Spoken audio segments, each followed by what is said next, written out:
नमस्कार दोस्तों, आप सभी का फिर से स्वागत है आपके अपने YouTube चैनल एज एकेडमिक्स पर।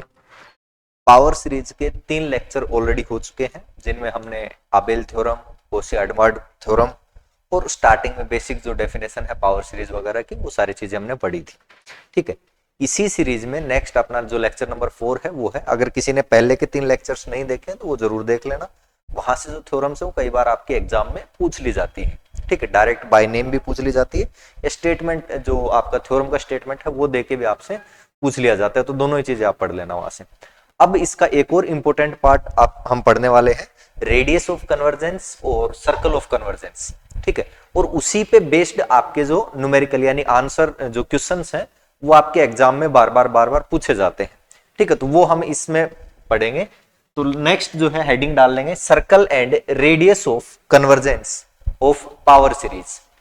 Circle and radius of convergence of power series. ठीक है, किसी घात श्रेणी का जो अभिसरण वृत्त है वो क्या होता है, और जो अभिसरण त्रिज्या है, रेडियस है, वो क्या होती है, ये हम पढ़ना चाह रहे हैं। ठीक है, तो यहां पे देखो समझने वाला, आप कैसे, पहले तो इसको समझ लेते हैं फिर हम इसको लिख लेंगे कि आपका कोई सर्किल है। सर्किल आप नॉर्मली कैसे लिखते हो, Z minus Z note modulus, और ये आपका इक्वल्स टू आर। ठीक है, मान लो ऐसे लिखते हो, तो यहां पे ये जेड नोट तो आपका सेंटर को डिनोट करता है, जो कॉम्प्लेक्स नंबर है कि जो सर्किल है उसका सेंटर कहां है, और ये आपकी रेडियस होती है। नॉर्मली इस तरह से लिख देते हो। कई बार आपने ऐसे देखा होगा, mod z equals to r, यानी इसका सेंटर कहां हो गया, आपका 0 0 पर हो गया कॉम्प्लेक्स नंबर, और आपका रेडियस क्या हो गई, आर हो गई। इस तरह से आपके पास देखने को मिल जाता है। तो ये कह रहा है कि एक ऐसा सर्किल आप लो, कोई भी एक ऐसा सर्किल लो कि उस सर्किल के अंदर अंदर वो सारे पॉइंट आ जाए जहां आपकी पावर सीरीज क्या हो, कन्वर्जेंट हो। पावर सीरीज क्या हो, कन्वर्जेंट हो। यानी क्या मतलब हुआ सर, कि कुछ ऐसे पॉइंट, जैसे मान लो आपकी power series Z note point पर कन्वर्जेंट है, किसी Z1 पॉइंट पर कन्वर्जेंट है, किसी Z2 पॉइंट पर कन्वर्जेंट है। ठीक है, तो आप क्या एक पावर सीरीज का एक सर्किल बनाओ, उस सर्किल के अंदर अंदर वो सारे पॉइंट आ जाने चाहिए जहां आपकी पावर सीरीज क्या है, कन्वर्जेंट है, अभिसारी है। अगर इस तरह का वो सर्किल है तो वो आपका कहलाता है सर्कल ऑफ कन्वर्जेंस।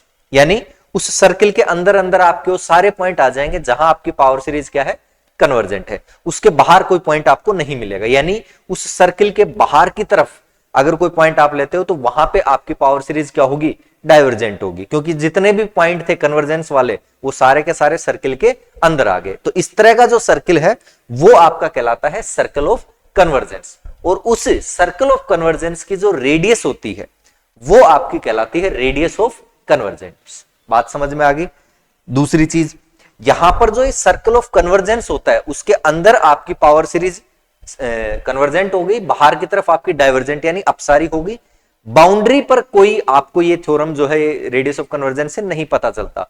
बाउंड्री पर आपकी सीरीज, बाउंड्री पे जो पॉइंट्स है सर्कल की बाउंड्री पे, वहां पे आपकी पावर सीरीज कन्वर्जेंट भी हो सकती है, डाइवर्जेंट भी हो सकती है। क्लियर है ये चीज। ये तो हो गई डेफिनेशन। तो एक तो आपसे डायरेक्ट डेफिनेशन पूछी जा सकती है कि रेडियस ऑफ कन्वर्जेंस की डेफिनेशन बताओ, या सर्कल ऑफ कन्वर्जेंस की डेफिनेशन बताओ। दूसरा, आपसे कोई क्वेश्चन देख के, कोई भी आपको पावर सीरीज देके कि ये एक पावर सीरीज है, इसका आप रेडियस ऑफ कन्वर्जेंस निकालो। क्लियर है।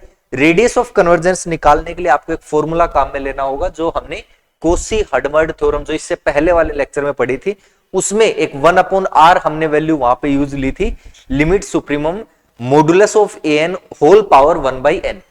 वो फॉर्मूला हम काम में लेंगे किसमें, आपका रेडियस ऑफ कन्वर्जेंस निकालने के लिए। ठीक है, एक फॉर्मूला और भी है, दोनों ही काम में लेंगे। तो कभी कभी आपका वो फॉर्मूला काम में आ जाएगा, कभी दूसरा वाला फॉर्मूला काम में आ जाएगा। वो आपको थोड़ा सा पावर सीरीज को देख के पता चल जाएगा कि कौन सा फॉर्मूला लगाएं। जरूर नहीं है कि दोनों आप अप्लाई करोगे तो सॉल्यूशन हो पाएगा, है ना। तो एक आप सोल्व करोगे तो वहां से आपको पता चल जाएगा कि हाँ यहां तो हो जाएगा।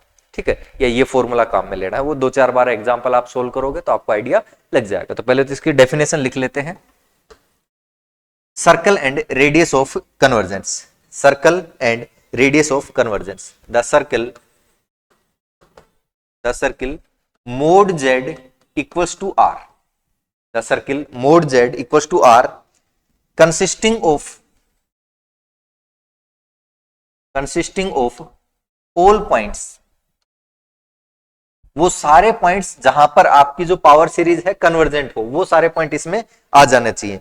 कंसिस्टिंग ऑफ ऑल पॉइंट्स कह दो या ऑल वैल्यूज ऑफ जेड कह दो, for all consisting of all values of Z for which all values of z for which the power series और पावर सीरीज को कैसे लिखते हो आप, summation a n z to the power n। ठीक है, कि ये जो पावर सीरीज है इसके वो सारे पॉइंट, वो सारे z की मान जिनके लिए पावर सीरीज आपकी क्या हो, कन्वर्जेंट हो, वो इस सर्किल के अंदर अंदर आपके आ जाने चाहिए। ठीक है, is called the for which the power series this converges is called the circle of convergence, is called the circle of convergence, is called the circle of convergence। Note कर लेंगे यहां तक, is called the circle of convergence। Hindi वाले लिख लेंगे वृत्त mod z equals to r, वृत्त mod z equals to r किसी घात श्रेणी summation a n z to the power n का अभिसरण वृत्त कहलाता है। किसी घात श्रेणी summation a n z to the power n का अभिसरण वृत्त कहलाता है यदि इसके भीतरी भाग में, इस वृत्त के भीतरी भाग में यानी mode z less than r, इस वृत्त के भीतरी भाग mode z less than r यानी मॉडुलस ऑफ z आपका लेस देन r हो, r के अंदर अंदर आपका आ जाए, में z के वो सभी मान विद्यमान हो, में इसके भीतरी भाग mode z less than r में z के वो सभी मान विद्यमान हो जिनके लिए यह घात श्रेणी अभिसारी है, जिनके लिए यह घात श्रेणी अभिसारी है, जिनके लिए यह घात श्रेणी अभिसारी है, तथा इस त्रिज्या r को, कैपिटल R को, तथा इस त्रिज्या r को अभिसरण त्रिज्या कहते हैं, तथा इस त्रिज्या r को अभिसरण, तथा इस त्रिज्या r को the radius of circle of convergence, the radius r of circle of convergence is called radius of convergence। ये जो अभिसरण वृत्त है इसकी जो त्रिज्या r है वो आपकी अभिसरण त्रिज्या कहलाती है, radius of convergence of power series. The radius r of circle of convergence is called radius of convergence, is called radius of convergence, तथा त्रिज्या r को इस वृत्त की अभिसरण त्रिज्या कहते हैं।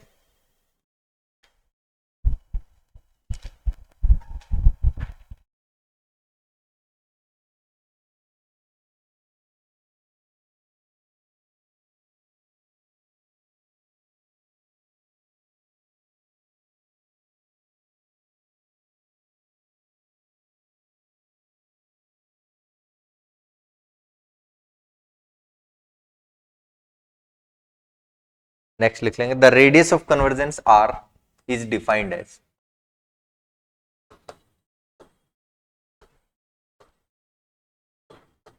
Convergence r is defined as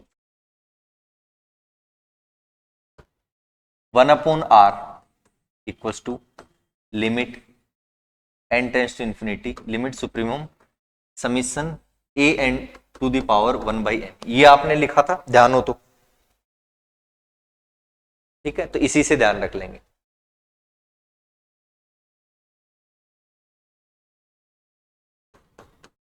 it is known as Hadamard's formula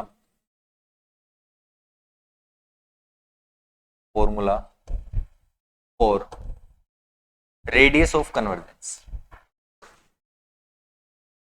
यह अभिसरण त्रिज्या के लिए हार्डमार्ड सूत्र कहलाता है। यह अभिसरण त्रिज्या के लिए हार्डमार्ड सूत्र कहलाता है। क्यों कहलाता है? ध्यान करो, कोशी आडमर्ड थ्योरम आपने जब लिखी थी तो उसमें ये फॉर्मूला काम में लिया था हमने, आडमर्ड सूत्र कहलाता है, आडमर्ड सूत्र कहलाता है।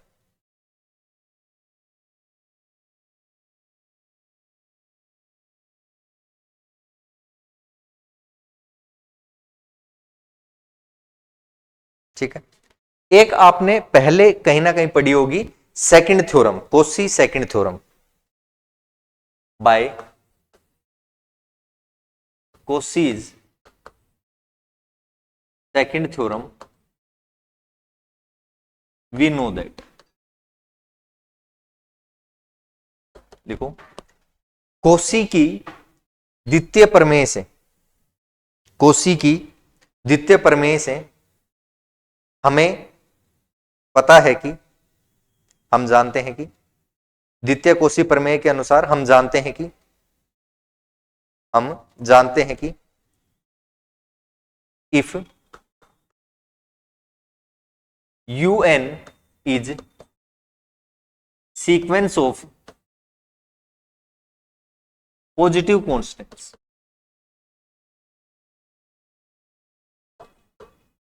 इफ समीशन यू, सॉरी ये जो आपकी सीक्वेंस मान लो an लिख लो, चलो यहाँ पे an यूज में लिया था आपने, है ना, an is sequence of positive constants, then तो limit n tends to infinity an की पावर 1/n, an की पावर 1/n, इसको हम ये भी लिख सकते हैं limit n tends to infinity an+1 upon an। But ये चीज आपकी एग्जिस्ट करनी चाहिए, एग्जिस्ट नहीं कर रही है तब फिर कैसे करोगे, है ना। तो ध्यान रखना, ये कोई जरूरी नहीं है कि आपका किसी भी, आप जब रेडियस ऑफ कन्वर्जेंस निकालोगे तो सर ये फॉर्मूला काम में ले, ये काम में ले, कि सर दोनों से आ जाएगा, ऐसा कोई जरूरी नहीं है कि दोनों से आपकी एग्जिस्ट करेगी, हो सकता है एग्जिस्ट ही नहीं कर रही हो, है ना। तो कई बार ये फॉर्मूला काम में लेना है, कभी ये फॉर्मूला काम में लेना, वो आपको देख के पता चल जाएगा कि कौन सा फॉर्मूला ज्यादा सुटेबल रहेगा, कहां से ज्यादा इजिली आपका आंसर आ रहा है। ठीक है, कैसे वो भी अभी बताएंगे, एक दो क्वेश्चन करेंगे तब वहां से। तो यहां पे प्रोवाइडेड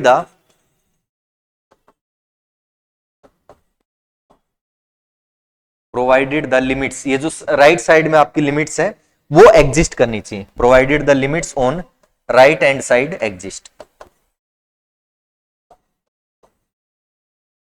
एग्जिस्ट वेदर फाइनाइट और इनफाइनाइट, वेदर फाइनाइट और इनफाइनाइट एग्जिस्ट करनी चाहिए, फाइनाइट आ रही इनफाइनाइट आ रही उससे कोई मतलब नहीं, वेदर फाइनाइट और इनफाइनाइट। ठीक है, हिंदी में भी लिख लेंगे, बशर्ते आपकी दक्षिण पक्ष की जो सीमा है वो परिमित या अपरिमित रूप से आपकी अस्तित्व में होनी चाहिए, एग्जिस्ट करनी चाहिए लिमिट। तो कई बार ये फॉर्मूला भी हम काम में लेते हैं, यानी an+1 का मतलब क्या है सर, जो आपकी सीक्वेंस होगी, जो सीरीज होगी, पावर सीरीज, वो इस तरह की होगी an z⁴n। ठीक है, तो कई बार क्या करेंगे, ये जो an है यहां पे जो टर्म आएगी कांस्टेंट वाली, वही तो आपका an वाला काम करेगा। तो कई बार तो इसकी 1/n पावर लेके वहां लिमिटिंग केस में हम चेक कर लेंगे। ठीक है, या कई बार हम क्या करेंगे, जैसे जो an है, यानी मान लो कुछ भी है, उसमें n की जगह n+1 रखेंगे तो an+1 आ जाएगा, तो an+1 अपॉन an, इसकी लिमिट चेक कर लेंगे, अगर ये लिमिट एग्जिस्ट कर रही है तो कई बार वहां से भी हम सोल्व कर लेंगे। दोनों से आपका अलग अलग तरीके से सीरीज जो है, सॉरी कन्वर्जेंस वाली जो कंडीशन है वो यहाँ पे मतलब जो रेडियस ऑफ कन्वर्जेंस है वो निकाल लेते हैं r की वैल्यू। लेकिन ध्यान रखना, ये r की वैल्यू नहीं है, ये 1/r की वैल्यू है। तो ये सबसे ज्यादा गड़बड़ होती है बच्चों, जब क्वेश्चन करके आते हैं वो तो वैल्यू तो निकाल लेते हैं, लेकिन वो ध्यान रखना वो 1/r की वैल्यू आ रही है यहाँ पे जब हम निकाल रहे हैं। ठीक है, तो फॉर एग्जाम्पल सर आपने ये वैल्यू निकाली मान लो सोल्व करके, और ये आपकी मान लो आगे इनफाइनाइट। ठीक है, तो सर फिर r की वैल्यू क्या होगी, तो r की वैल्यू क्या हो जाएगी, 1/∞ यानी 0। क्लियर है, या फॉर एग्जांपल मान लो ये वैल्यू आपकी आ गई सर 2, तो r की वैल्यू क्या हो जाएगी 1/2। क्लियर है, ये थोड़ा सा ध्यान रखना है रेडियस ऑफ कन्वर्जेंस में, ये जो आपने फॉर्मूला लिखा है वो 1/r के लिए लिखा है। कई बार कुछ बुक्स में आपको ये इस तरह से मिल जाएगा, limit n tends to infinity an/an+1, फिर ध्यान रखना वो फिर r होगा आपका, 1/r नहीं होगा। ठीक है, वहां फिर ये r लिखा होगा ना कि 1/r। हमने ये पढ़ा है, ये किसके लिए पढ़ा है, 1/r के लिए। तो आप 1/r के लिए ध्यान रखो, क्योंकि आपने पहले वाला फॉर्मूला भी 1/r के लिए लिखा है, तो ये दोनों 1/r के लिए ही है। तो ध्यान रखना 1/r वाले में ऊपर एक n+1 आता है और नीचे आपका an आता है, इतना थोड़ा सा ध्यान रखना, आपको नोट कर लो यहां तक।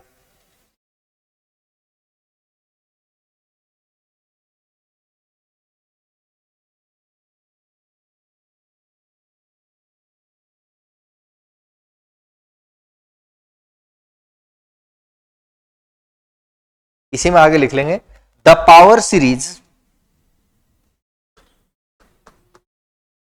The power series may be convergent और divergent on the boundary of the circle, on the boundary of the circle of convergence. ये तो आपको पता है कि सर्किल ऑफ कन्वर्जेंस के अंदर की तरफ आपका जो है एब्सोल्युटली कन्वर्जेंट होगी, उसके बाहर की तरफ आपकी डाइवर्जेंट होगी, लेकिन बाउंड्री पर हम कुछ नहीं कह सकते। तो यहां क्या लिखेंगे कि जो घात श्रेणी है वो अभिसरण वृत्त के परिसीमा पर आपकी जो है अभिसारी भी हो सकती है या अपसारी भी हो सकती है, दोनों में से कुछ भी हो सकता है, उसके बारे में हम कुछ नहीं कह सकते। वहां पर जो पॉइंट्स हैं, बाउंड्री पर जो पॉइंट्स आएंगे, ठीक है। हाँ, उसके अंदर आपकी सीरीज कन्वर्जेंट होगी, बाहर की तरफ सीरीज आपकी डाइवर्जेंट होगी, ये श्योर, नोट कर लेंगे यहां तक।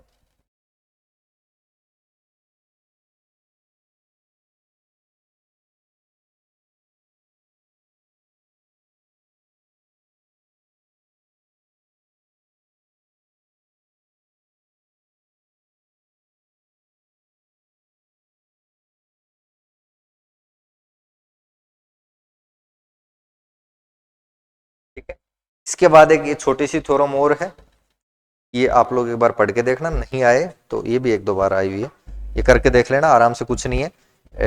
लास्ट में डेरिवेटिव दिखाना चाह रहा है, डेरिवेटिव दिखाना चाह रहा है, तो उसके लिए जो जैसे आप कुछ भी करते हो कि सर इसका डेरिवेटिव किया मान लो हमने और ये आ जाए, ये आ जाए, GZ आ जाए, तो आप क्या करोगे, पहले से ही इसके जो डेरिवेटिव के लिए जो चीज करते हो आप Z+H माइनस FZ/H, इस तरह से ये जो चीज है माइनस GZ, इसका मॉडुलस आप लेके चलते हो। ये अगर 0 की तरफ आ गया, आपका टेंड्स टू 0 आ गया, तो दिस इक्वल्स टू क्या आ जाएगा, लिमिटिंग केस में आपका GZ आ जाएगा, और ये लिमिटिंग केस में यानी F'(Z) आ गया। तो इस तरह से वो लेके चलेगा और इसको सोल्व कर रखा प्रूफ। तो इस थ्योरम को एक बार देख लेना, नहीं समझ में आएगा तो कमेंट कर देना, आगे नेक्स्ट कभी किसी लेक्चर में करवा देंगे इसको, ठीक है।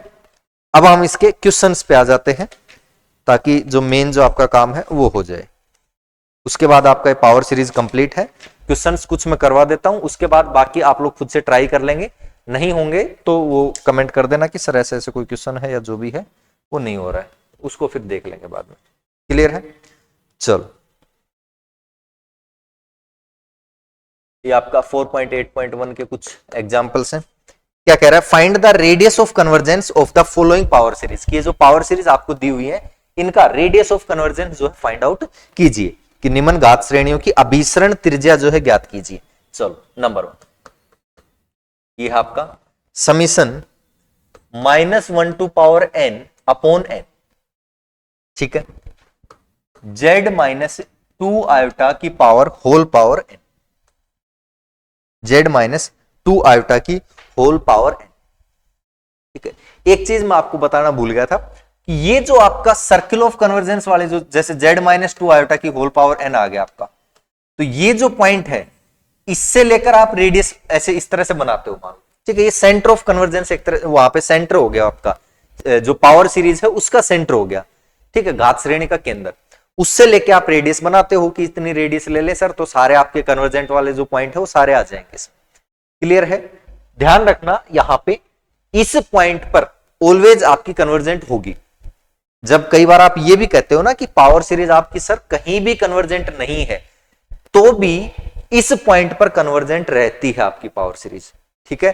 तो कई बार हम ये लिखते हैं कि मान लो आपने कन्वर्जेंस की कंडीशन निकाली, आपको कोई पॉइंट नहीं मिला कि सर पावर जो सीरीज है आपकी घात श्रेणी है वो कहीं भी कन्वर्जेंट नहीं है, फिर भी साइलेंटली उसमें एक चीज रहती है कि इस जो ये आपका सेंटर ऑफ कन्वर्जेंस है वहां तो आपकी पावर सीरीज क्या है, कन्वर्जेंट है, ठीक है। वो हम लिखते हैं कि नोवेयर कन्वर्जेंट, बट उसमें भी जो सेंटर है वहां पर कन्वर्जेंट आपकी रहती है, इसमें कोई दिक्कत नहीं है। ठीक है, लिखना नहीं है, वो बता रहा हूं आपको नॉलेज के लिए। ठीक है, तो यहां आपका ये तो सेंटर हो गया z माइनस टू आयोटा। तो नॉर्मली आप पावर सीरीज कैसे लिखते हो सर? हम तो ऐसे लिखते हैं summation a n z to the power n. तो ये हिस्सा तो ये हो गया और ये वाला हिस्सा ये हो गया। तो हमारे काम का तो सर ये है, हमें क्या करना है, ए एन का मॉडुलस होल पावर 1/n। ठीक है, और इस पे लिमिट अप्लाई करनी है, limit n tends to infinity. ये सर हमारी पावर सीरीज की जो रेडियस ऑफ कन्वर्जेंस है वो आ जाएगी 1/r।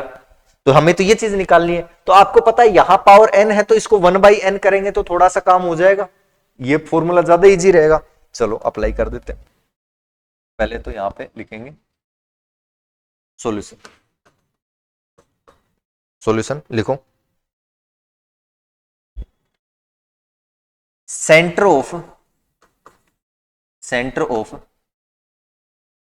Circle of convergence, center of circle of convergence of the given power series is z equals to 2 iota। जैसे नॉर्मली तो आपका z की पावर n रहता है तो वहां पे 0 आपका एक तरह से सेंटर रहता है, यहां पे क्या हो जाएगा 2 आयोटा। क्या लिखेंगे, दी हुई घात श्रेणी के अभिसरण वृत्त का केंद्र, दी हुई घात श्रेणी के अभिसरण वृत्त का केंद्र z इक्वल टू 2 आयोटा पर है and let if capital R is its radius of convergence, then we know that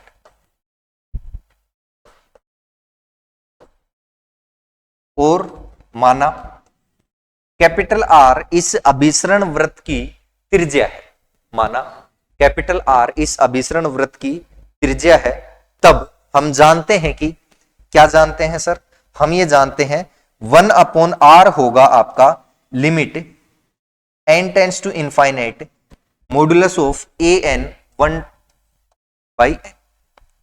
ठीक है सर, an का काम कौन कर रहा है, ये वाला, क्योंकि an z ये आपका an हो गया और z की पावर n ये होता है आपका। ठीक है, चलो सोल्व करते हैं। Limit n tends to infinite और an आपका क्या है -1 की पावर n अपॉन, और क्या था, अपॉन n और इसकी होल पावर 1/n। ठीक है, चलो limit n tends to infinite, ये आप बताओ -1 की पावर ये आप लगाओगे इसमें n की पावर 1/n, तो ये -1 की पावर 1 ये अपने पास और n की पावर 1/n मॉडुलस। मॉडुलस में -1 आपका +1 में चेंज हो जाएगा तो इसमें तो कोई दिक्कत नहीं है। n to the power 1/n पे लिमिट लगाओ, limit n tends to infinite 1/n to the power 1/n। ठीक है, और ये मैं आपको साइड में लिखवा देता हूं, limit n tends to infinite पे n to the power 1/n आपका 1 होता है। क्यों सर, ये डिफरेंशियल कैलकुलस में हमने जब सीरीज वाला टॉपिक पढ़ा था तो वहां पे ये चीज आपने की होगी। ठीक है, तो लिमिटिंग केस में ये वैल्यू 1, तो 1/1 क्या हो जाएगा, टोटल 1। लेकिन ध्यान रखना ये वैल्यू क्या थी, 1/r थी और वो क्या आई है 1, तो r भी क्या हो जाएगी आपकी, r भी हो जाएगी सर 1। रेडियस ऑफ कन्वर्जेंस क्या है इसकी 1। बताओ कर लेंगे नहीं कर लेंगे इसको सोल्व, नोट कर लो।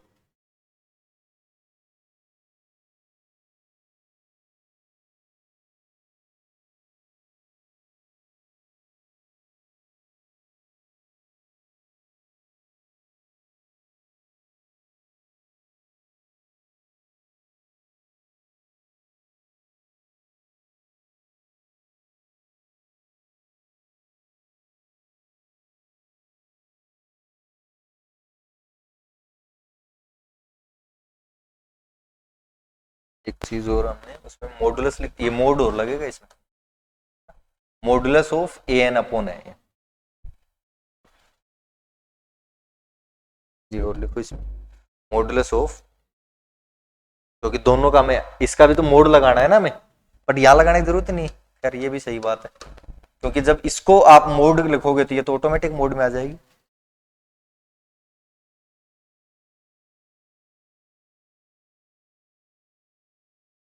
करो इसको, हो गया। चलो एक और एग्जांपल देखते हैं। ये देखो number 2, summation n√2 plus iota upon 1 plus 2 iota n और z to the power n।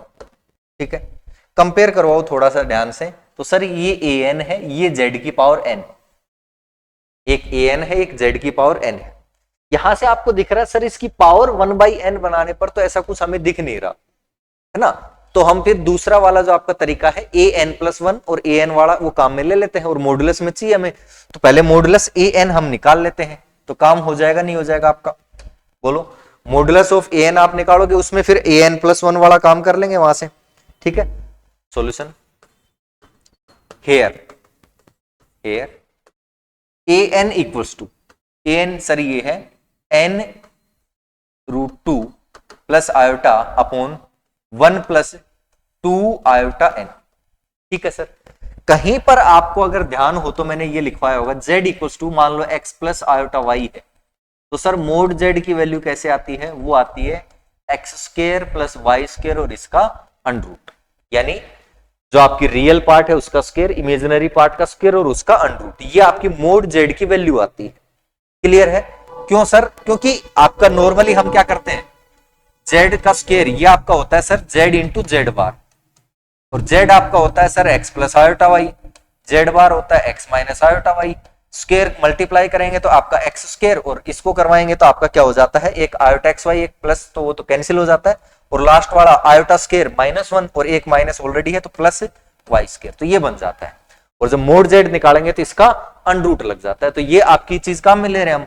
तो इसका अगर मैं मोड निकालना चाह रहा हूं, यानी कि सर मैं मॉडुलस ऑफ an अगर निकालना चाह रहा हूं तो वो आ जाएगा रियल पार्ट का स्क्वायर, यानी कि इसका स्क्वायर तो 2 और n square, plus imaginary part का स्क्वायर, इमेजिनरी पार्ट यानी आयोटा के साथ क्या है 1, तो 1 का स्क्वायर 1, और इसकी होल पावर 1/2, अंडरूट लिखो या 1/2 लिखो, पावर एक ही बात है, अपॉन इसका सर इसका 1 का स्क्वायर 1 प्लस आयोटा के साथ क्या है 2n, तो 2n का स्क्वायर 4n स्क्वायर और होल पावर 1/, ये आ गया सर मॉडुलस ऑफ a। इसमें कोई दिक्कत?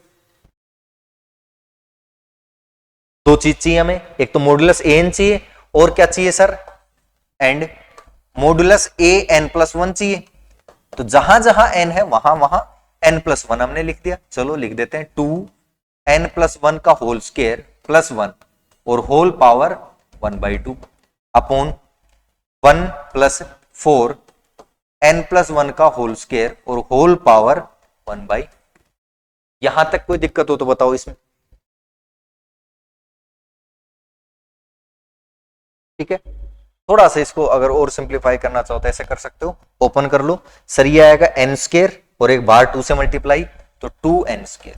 ठीक है, फिर आएगा 1 तो बार 2 से मल्टीप्लाई 2 + 1 3, एक 3 आएगा सर, एक आएगा 2n a square plus b square plus 2ab, तो 2n और वो बाहर मल्टीप्लाई होगा तो सर वो 4n हो जाएगा और होल पावर 1/2 अपॉन नीचे वाले में सर यहां से बनेगा एक n स्क्वायर तो वो तो बन जाएगा 4n स्क्वायर। ठीक है सर, यहां से एक बनेगा आपका 1 जो कि बाहर मल्टीप्लाई होकर बनेगा 4 और 4 + 1 5। ठीक है, और एक बनेगा सर यहां से 2n जो 4 से मल्टीप्लाई बन के बन जाएगा 8n और इसकी पावर 1/। ये आपके आ गए, मॉडुलस an आ गया, मॉडुलस an+1 आ गया, तो फिर आपको काम पता ही आगे। नाउ सर फॉर्मूला अप्लाई करो, then we know that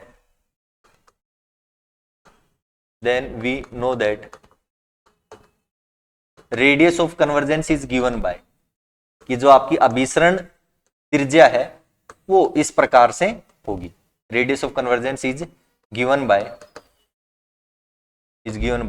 1/r equals to क्या था, limit n tends to infinite modulus of an+1 upon an, अलग अलग ऐसे लिख लो, modulus of an+1 upon modulus of an, बात एक ही है।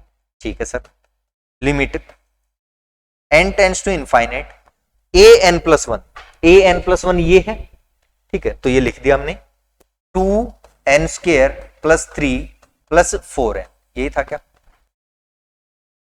ठीक है, तो इसकी पावर 1/2 अपॉन नीचे क्या था 4n square plus 5 plus 8n whole power 1/2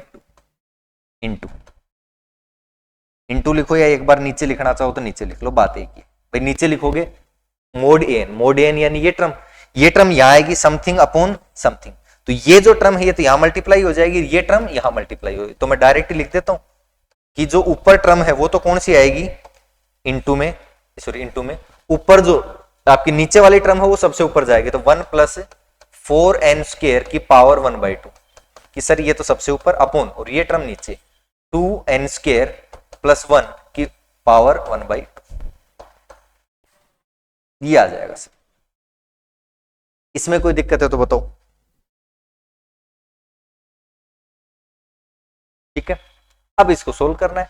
अब आपको पता है सर कि अगर हम डायरेक्टली n को इंफिनिटी की तरफ लेके गए तो ये क्या होगा, ये इनफाइनाइट बन जाएगा, ये भी अपॉन इनफाइनाइट, तो इनफाइनाइट अपॉन इनफाइनाइट की टर्म बनेगी।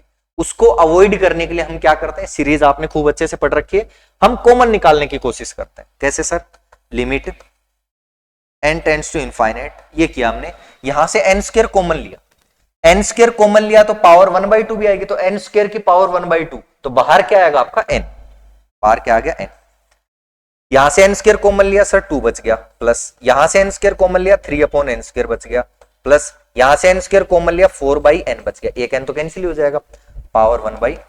ठीक है सर, मान लिया।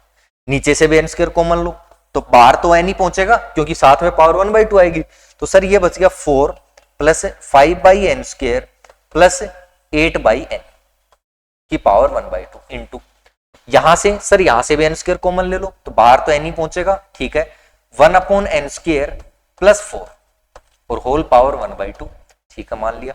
यहां से सर यहां से भी n स्क्वायर कॉमन लो, बाहर n पहुंचेगा और ये आपका आ जाएगा सर 2 प्लस 1/n स्क्वायर और होल पावर 1/2। इसमें कोई दिक्कत हो तो बताओ। n तो सर हटा दो, limit n tends to infinite. Limiting case में अब ये जो वैल्यूज है ये क्या होंगी सर, जब limit n tends to infinite में अप्लाई करूंगा इसके ऊपर, ठीक है, तो क्या होगा, ये जो वैल्यू है क्योंकि n इंफिनिटी की तरफ जाएगा, तो अगर किसी फिक्स एक वैल्यू को मान लो 1 2 3 को आप इनफाइनाइट से डिवाइड करते हो तो लगभग ये 0 आपकी पहुंच जाती है, तो ये टेंडिंग 0, ये भी 0 की तरफ चली जाएगी, ये भी 0 की तरफ, ये भी 0 की तरफ, और इधर सर ये भी 0 की तरफ और ये वाली टर्म भी 0 की तरफ, तो यहां तो बचेगा सर 2 की पावर 1/2 इंटू, यहां बचेगा सर 4 की पावर 1/2 इंटू, यहां बचेगा सर 4 की पावर 1/2 अपॉन, और यहां बचेगा सर 2 की पावर 1/2 जो कि कैंसिल आउट होके फाइनली 1 बच जाएगा। इसमें कोई दिक्कत, या तो लिमिट तो अप्लाई होगी तो चाहो तो यहीं पे हटा दो, लिमिट एंड क्लियर है। यानी सर कुल मिला के 1/r इक्वल्स टू 1 आया, तो फिर रेडियस ऑफ कन्वर्जेंस r भी क्या होगा सर 1 ही हो जाएगा। जब 1/r 1 आया तो r क्या हो जाएगा आपका 1 हो जाएगा, तो सर ये इसकी होगी रेडियस ऑफ कन्वर्जेंस। इसमें कोई डाउट हो तो बताओ, सोल्व कर लेंगे, सॉरी लिख लेंगे, इसको नोट कर लो। इसी तरह के एग्जांपल है, मैंने दोनों तरह के आपको करवा के दिखा दिए, एक जिसमें आप an मॉडुलस ऑफ an की पावर 1/n लेके वहां से सोल्व करते हो, या फिर an प्लस 1/an लेके वहां से सोल्व करते हो। वो आपको थोड़ा सा पेपर में या जो भी आपका क्वेश्चन है उसको देख के थोड़ा आइडिया लग जाएगा कि कौन सा फॉर्मूला आप अप्लाई करोगे तो थोड़ा सा बढ़िया आपके लिए रहेगा, है ना, वो उसी से पता लगेगा। और जैसे अभी देखते हैं,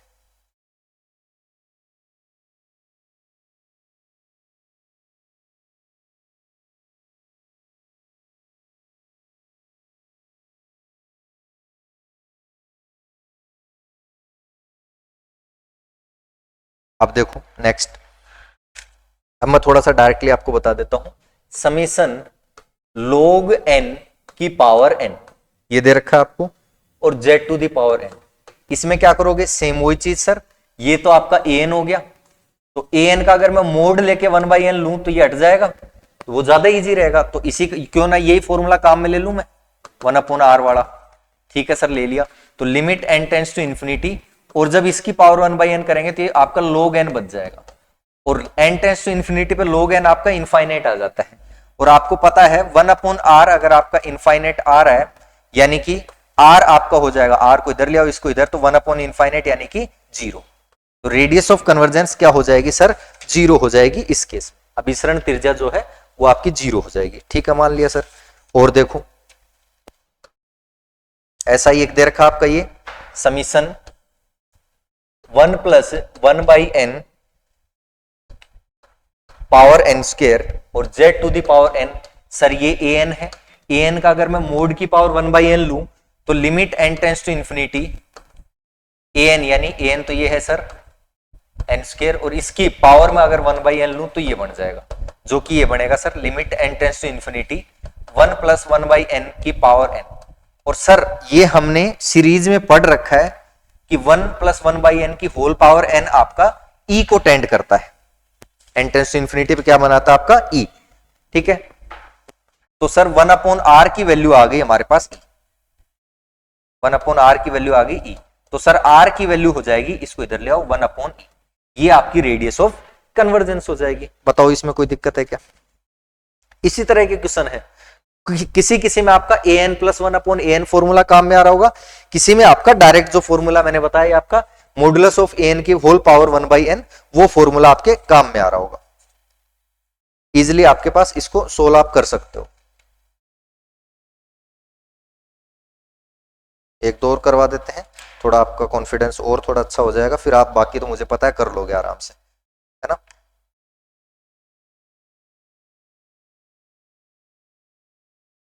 एक दो एक्सरसाइज में से करवा देता हूं आपको। एक्सरसाइज में जैसे आपका क्वेश्चन नंबर 7 है, इसके देख लेते हैं। एक आपका n की पावर p है, आराम से कर लोगे। एक ये है देखो series n = 1 to ∞ 1/n⁴n zn। अच्छा ये ऐसे भी लिख के दे देगा कई बार आपको, n = 1 to ∞ z⁴n/n⁴n। तो थोड़ा सा ध्यान से देख लेना कि zn बाहर निकाल दिया, उसके बाद आपका an क्या बच रहा है। ठीक है, तो यहां पे an क्या बचा सर? हेयर सर an बच गया मेरा 1/n⁴n। ठीक है, कैसे करें सर? मॉडुलस ऑफ n, तो an+1 क्या हो जाएगा? an+1 सर हो जाएगा n+1 और इसकी पावर n+1, ये हो जाएगा। ठीक है, तो limit n tends to infinity mod an+1/an, ये 1/r होगा। सोल्व करते हैं, तो limit n tends to infinity, sir an+1 तो ये है आपका 1/n+1 की पावर n+1, ये इंटू, और ये जो है ये आपका 1 आएगा, तो n प्लस ये ऊपर चला जाएगा n की पावर n/1, ऐसे उल्टा हो जाएगा अपने पास जाके। इसको सोल्व करते हैं, limit n tends to infinity, कि सर यहीं पे अगर हम लिमिट लगाते थे ∞/∞ की टर्म बन रही है अपने पास, तो थोड़ा सा इसको क्या करना पड़ेगा, हमें मॉडिफाई करना पड़ेगा। कैसे करें सर? ऐसे करते हैं इसको कि ये जो है आपके पास सर ये बन गया मेरे पास n⁴n/, और ये बन जाएगा n+1 की पावर n इंटू n+1, ये बन जाएगा मेरे पास। ठीक है, इसको अगर मैं उल्टा कर दूं तो मेरे पास थोड़ा सा ज्यादा सही हो जाएगा, है ना। तो इसको ये कर लेते हैं हम, r = 1/r था, तो limit n tends to infinity r निकाल दें, उल्टा कर दूं तो n+1 की होल पावर n और अपॉन n की पावर n, और ये हो जाएगा n+। ठीक है, इससे क्या होगा सर? इससे ये होगा limit n tends to infinite, ये देखो इसको अंदर लेके गए n की पावर n, तो n अंदर जाएगा, तो n/n तो क्या हो गया 1, और 1/n ये, और इसकी पावर n, ये लिख सकते हैं इसको भाई, इसकी पावर भी n है, इसकी तो n+1/n लिख सकते हैं, और उसको 1+1/n लिख सकते हैं, और ये आपका सर n+1।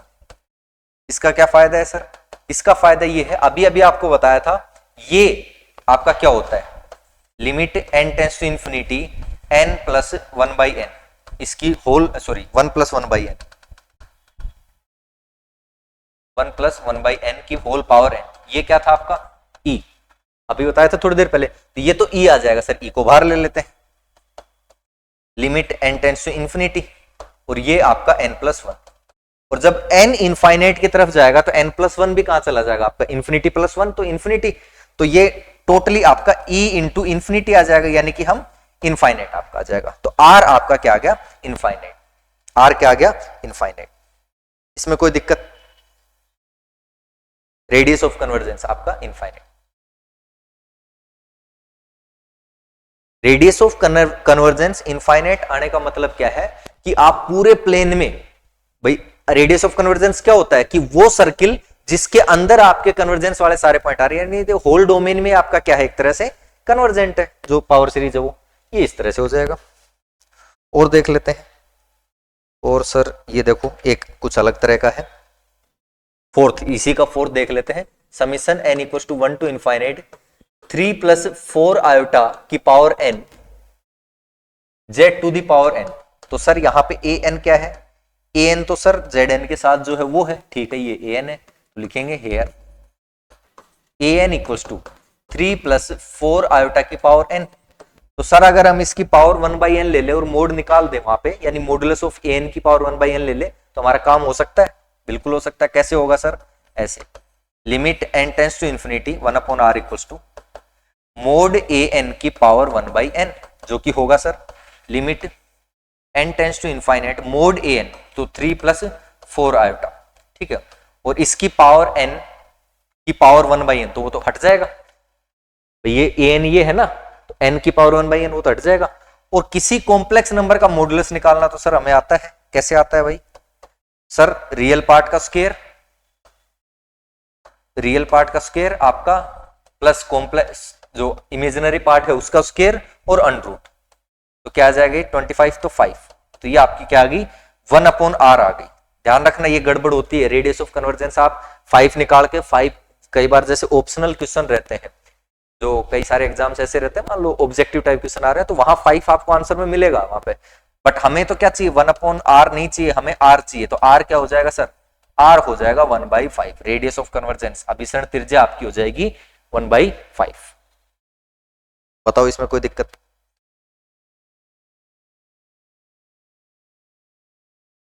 कर लेंगे ये।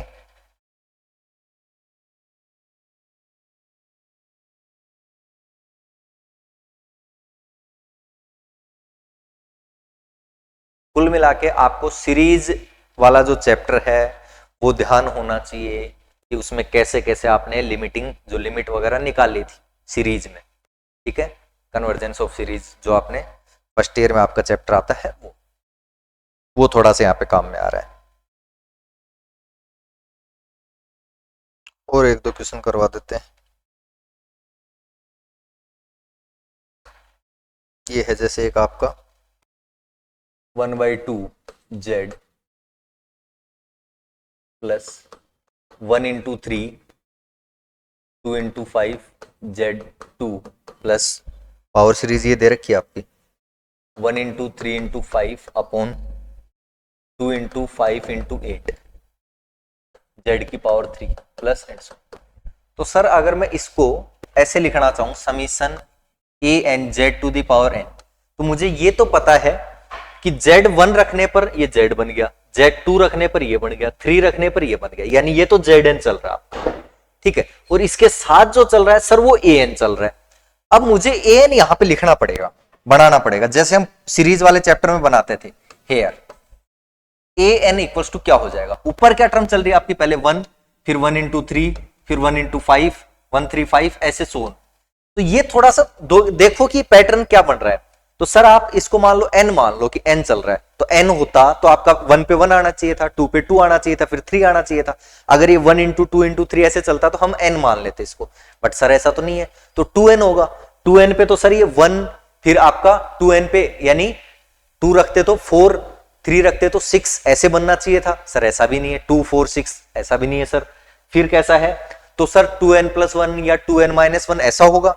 2n + 1 जैसा है क्या सर, 2n + 1 अगर मैं रखूं 1 रखूं तो 2 + 1 3 बनना चाहिए, फिर 2n + 2 जो आगे वाले टर्म में 2 रखूं तो आपका 4 + 1 5 बनना चाहिए ऐसा, बट ये तो सर a 1 से स्टार्ट हो रहा है, तो 2n - 1 रख लो सर, 2n - 1 रख के देखते हैं।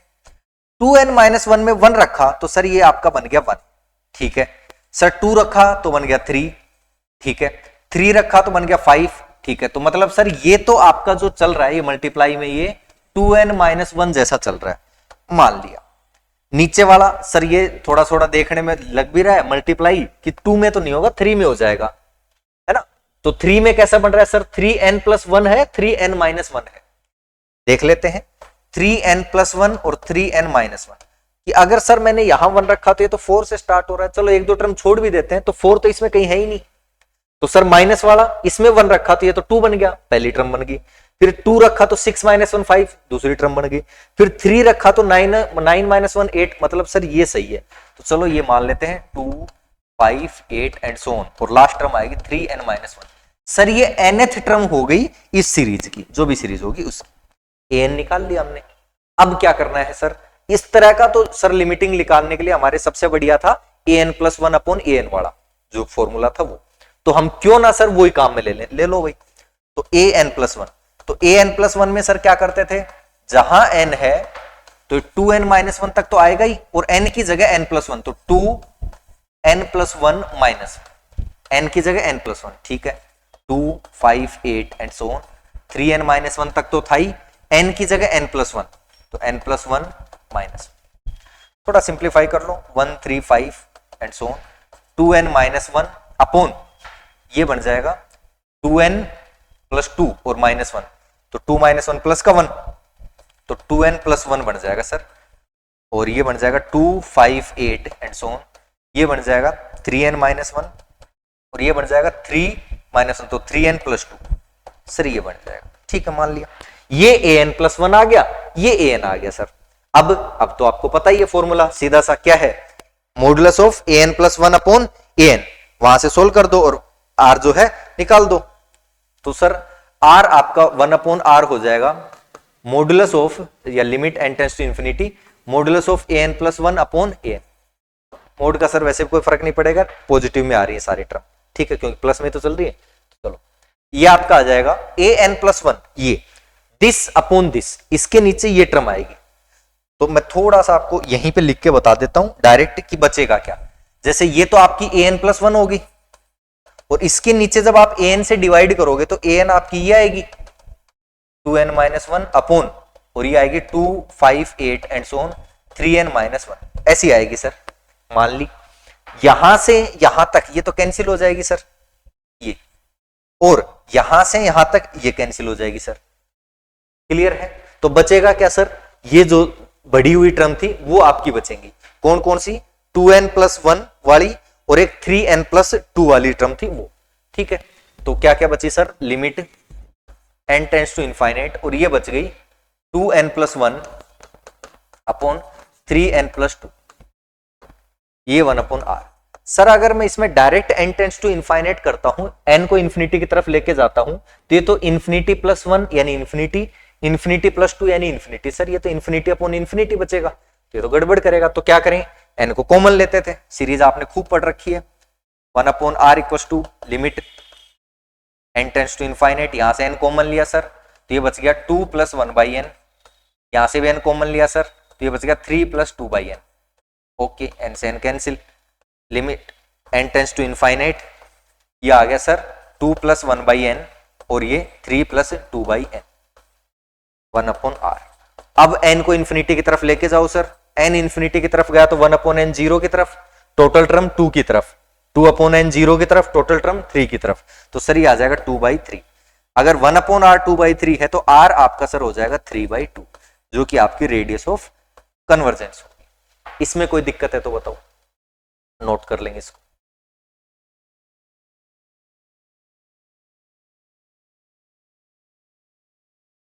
और कोई एग्जाम्पल है क्या ऐसा करने लायक, कर लोगे मेरे ख्याल से बाकी तो।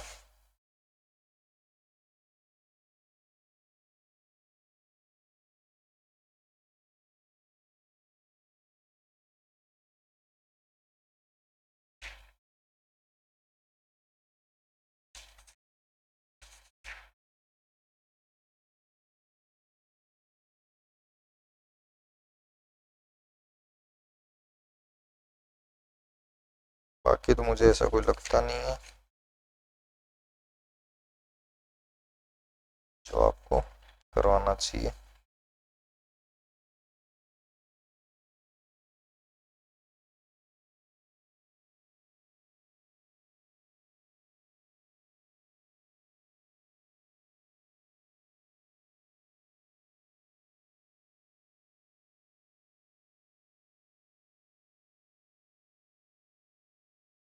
ठीक है, इस बार जो 2024 में आपका क्वेश्चन आया था वो ये आया था,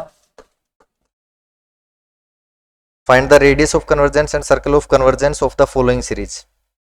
ठीक है सर, ये आया था summation n equal to 1 to infinite z n की और ये अपॉन एन। ए एन आपका सर क्या हो गया, 1/n हो गया।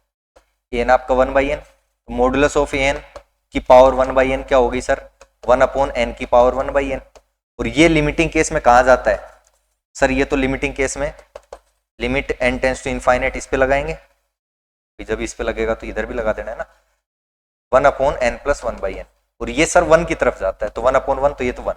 तो रेडियस ऑफ कन्वर्जेंस सर आपकी क्या आ गई, 1 आ गई। रेडियस ऑफ कन्वर्जेंस क्या आ गई, 1। इसमें कोई दिक्कत?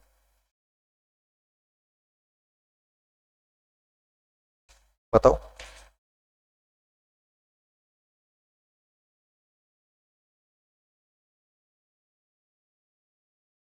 अच्छा अभी एक चीज और, हाँ मैं सर्कल ऑफ कन्वर्जेंस आपको बताना भूल गया था। अभी जो क्वेश्चन हमने निकाला था फॉर एग्जांपल यही था, कहाँ गया ये 3/2। सर रेडियस ऑफ कन्वर्जेंस आपकी 3/2 आ गई, ठीक है मान लिया, ये क्लियर है। इसमें आपका z की पावर n है, यानी सेंटर ऑफ कन्वर्जेंस जो सेंटर है वो तो क्या हो गया z - 0 की पावर n, तो यानी 0 पर है ना। तो जब मैं सर्कल ऑफ कन्वर्जेंस लिखूंगा तो मोड z लिखूंगा। अगर सेंटर कुछ दे रखा होता, जैसे मान लो एक क्वेश्चन में आपको ध्यान हो तो 2 आयोटा था, तो उसमें तो क्या हो जाता मोड z - 2 आयोटा।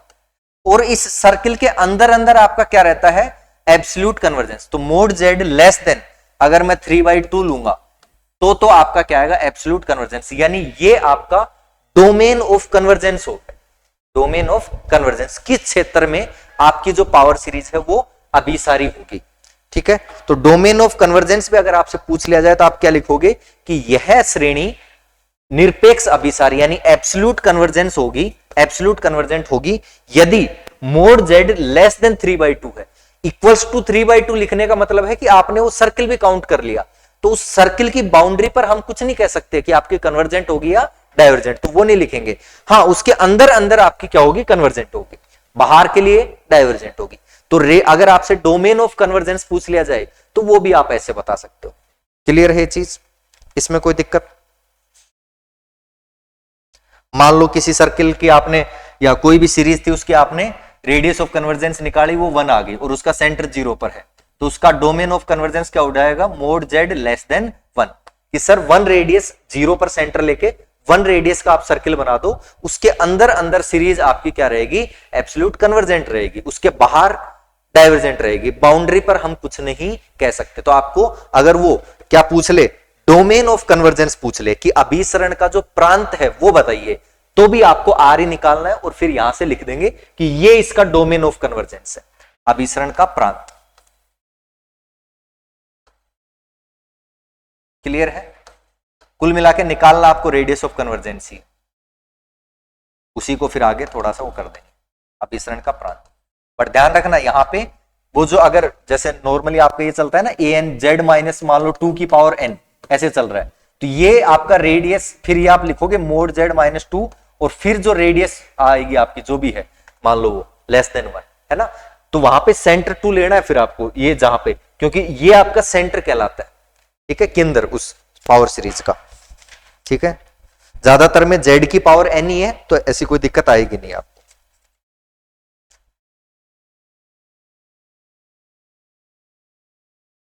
तो काफी सारे क्वेश्चन है अभिसरण त्रिज्या के। आई होप कि अब आप आराम से इन सारे क्वेश्चंस को ट्राई कर सकते हो। नहीं आए कोई, अगर कोई नहीं समझ में आ रहा तो उसके लिए कमेंट कर देंगे। अच्छे से पेपर देख के आओ, बढ़िया से करो। पावर सीरीज जो चैप्टर है वो आपका यहाँ पे कंप्लीट हो जाता है। हमने इसमें radius of convergence, circle of convergence, power series क्या होती है, आबेल थ्योरम क्या होती है, कोशी एडमंड थ्योरम जो है वो, बाय स्टेटमेंट, सारी चीजें हमने इन चारों लेक्चर्स में कवर कर ली। जिन्होंने पहले के लेक्चर नहीं पढ़े वो पहले के तीनों लेक्चर भी पढ़ लेना और वहां से पावर सीरीज को कंप्लीट कर लेना। ये आपकी पूरी यूनिट कवर कर देता है पावर सीरीज वाला जो टॉपिक है यहाँ से। क्लियर है? और वीडियो अगर आप लोगों को अच्छा लगता है तो बाकी लोगों को भी शेयर करते रहा करो, थोड़े लाइक कर दिया करो, मुझे भी अच्छा लगे कि हाँ चलो बच्चे देख रहे, कमेंट कर दिया करो, है ना? चाहे भले ही गलत कर दिया करो, सही कर दिया करो। कई सारे बच्चे लिखते हैं कि नहीं समझ में आया, क्या बेवकूफ पढ़ा रहे हो, तो जो भी है लिख दिया करो, कम से कम कमेंट तो दिखेंगे ना, हाँ कर रखा है, ये तो पता चलेगा, देख तो रहे हो। चलो ठीक है, बाकी नेक्स्ट क्लास में करते हैं।